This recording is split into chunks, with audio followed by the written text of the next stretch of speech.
Ny antony ampianatsonareo zany dia mahakasika ny raharaha Madame Claudia Andrea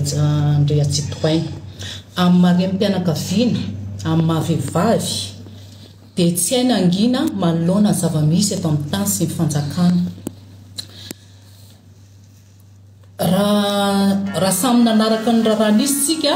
dia tamin'ny omaly alahady dia tonga teny an-tranony ben'ny tanàna teo aloha ny Bianco sy ny tompon'andraikitra Nambaratonga ny mpitandro filaminana nanao perquisition sy hoe aka ny ben'ny tanàna teo aloha tsy tratra ny tao an-trano zany ny ben'ny tanàna fa ny vady Adefomandry ny tao dia noentina atitrany hoe atao enquête nentina nakany amin'ny Bianco. Omaly tamin'ny lahady izay zavatra izay no nitranga alahady alatsinainy manontolo talaty tsika androany mola any izy amin'izao fotoana izao. Gaga ianao zany hoe inona amin'ilay zava-misy mahakasika ny Madame Claudia Andrea Citoyen mampametram-panontaniana hoe mpiasan'ny commune ve izy sa mpiasan'ny SMGD satria hoe mahakasika ny resaka volan'ny kinapo sa sy ny SMGD no nitadiavana ny ben'ny tanàna teo aloha dia tsy tratra tao an-trano dia mivadina nalaina ka marem-pianakaviana anay amin'ny mahavehivavy no ijoroana hoe tena tsy hainy angina satria mampalahelo raha hoe rem-pianakaviana mbola mitaiza kely no andeha hogiazana any amina fanaovana enquête any amin'ny Bianco mandritra ny 2 alina sy 2 andro efa hatramin'izao zany mbola tsy mivoaka. Ka eto nanaovanay antsoavo hoe raha ny ben'ny tanàna no tadiavina angamba tsisy tokony hidiran'ny vadiny zany raha ny vadiny efa trangany sy teto izay efa nisy tamin'ny colonel Patrick asa angamba samy naraka daholo tsika. Colonel Patrick no nitadiavina ny vadiny no nalaina fa nandray fanapahan-kevitra moa ny tompon'andraikitra tamin'izany fotoana hoe alao hivoaka ny vadiny fa tsisy hidiran'ny vadiny zany. Anao koa izay dia manao antsoavo amin'ny tompon'andraikitra mahefa raha lazaina fa efa vita ny enquête natao lavabe nandritra n'izay andro maromaro sy alina maromaro izay ka tsy tokony hisy ary ny tena marina tsisy vesatra tokony hazonana ny Madame Claudia dia angambany raha ny sitsy ny tompoko raha ody any amin'ny tokantranony izy amonjy ny zanany. Tena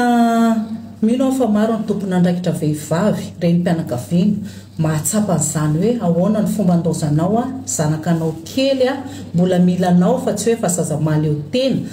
hiala ny tokantrano tsy hita mandritra ny 2 alina sy 2 andro. Izany nanaovana antso ahy hoe okare tompoko mba ho adzaina ny zon'olombelona. Ary nitenenanay eto androany amin'ny mahavehivavy sy rem-pianakaviana fa tsy amin'ny maha-observatoire ny mahitsy fijery na mahavovona na mahitsy fijery na izany na tsy izany nefa dia anisan'ny ao anatin'ny tena hoe lalàna ijoroanay observatoire sy vovonana mahitsy fijery ny hoe fitandrovana tahaka ny anak'Andriamasitra ny zon'olombelona izany ny sotoavina malagasy ny maha-malagasy izay koa tsy miteny hoe aza piarina ny lalàna mahakasika ny tsy maty manotana izay nanao tsy nety teto amin'ny tany sy ny firenena fa aoka nara-dalàna ny fomba fisamborana sy ny fomba fanaovana enquête andefasana convocation dia ataony enquête raha meloko izy dia izaka ny zoany izay mieloka nataony raha tsy mieloka dia aoka tsy ho resaka valifaty politika ny tranga eto hiverina ako ny amin'ilay tena assosiatsika dia hoe mangataka izay ny amin'ny tompon'andraikitra rehetra mahefa raha vita ny enquête androany satria tapitra ny fepotona tokony afaka hiezonana azy satria efa iohatra ny 48 heures zany raha mbola tsy tafavoaka zao amin'ny oritenantsika tato vovonana zao izy dia tokony rehefa tsy misy ary tsy misy mihitsy moa satria ilay madama ny tsy tsy piasan'ny commune ny tsy piasan'ny SMGD tsisy tokony hezonana azy dia mba alao izy tompoko ody any amin'ny ankonana fa milaza ny zanany sotra. Tena marary ao anatin'izao fotoana izao itenenana zao dia manao antsoavo amin'ny fitondram-panjakana nefa voalazany teo dia efa feheziko tsindriko hoe marina tokoka izany tsy misy zavatra hidiran'ny Madame Claudia Andrea Citoyen tsy misy zavatra mifandray aminazy zao satria izy tsy misy zavatra hoe mampifamatotra azy dia tokony izany mangataka izay manao antsoavo indrindra fa ho an'ny fitondram-panjakana amin'izao fotoana zao tompo manao antsoary zay jereo misy zoma olombelona amin'ny mahavehivavy anay ny tarainanay an'izany tenenanay tompo hoe tsy raro ngamba zao fa apetraka eo am-pelatanana ray tompo dia misaotra tompo. Misy roa mirahavavy teo fa iarahantsika malala moa mahafirenena ny firenena dia ny reny ary iarahantsika malala koa zany tamin'ny tantaran'ny firenenantsika teto izay no isan'ny rera-goavana be tsy namety le fitondrana teo aloha tamin'ilay fanenjena le vadiny netsika ny Patrick colonel Patrick azafady ny colonel dia ny vadiny indray no nilanavana so ihany moa navoaka soamantsara le izy dia karazany koa raha mandinika atsika anisany ankoatran'ilay fitakena jiro sy rano anisany antony goavana lehibe natonga faravany fitondran'andro Nirina Rajoelina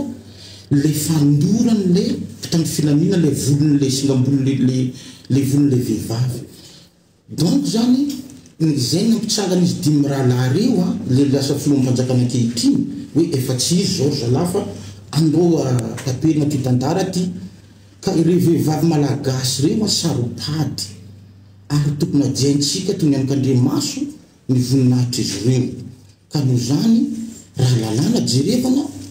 angamba sampahay lalàna ihany satria tokony fototra amin'ny fampiarana lalàna ny fitondrana amin'ny tany sy ny fanjakana indrindra fa ity tetezamita ty iovatsika anangana fanjakana vaovao tsika agnova rafitra tsika oka kosa ny tsy mety zay nataony teo aloha mba tsy verenana intsony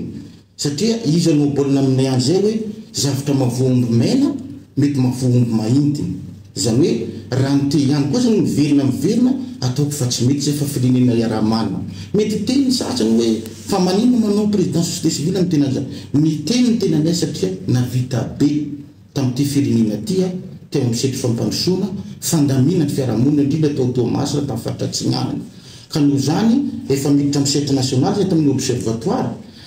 donc zany tsy maintsy miteny zay amama itsy fijeranay hoe ampiarany lalàna kanefa kosa rehefa mba hitady ahonjongoza le zony mahavehivavy mba jerevy ihany zay ajanony le filanantsojay ny valivali politika ka lasa ny vadin'olona indray no anaovana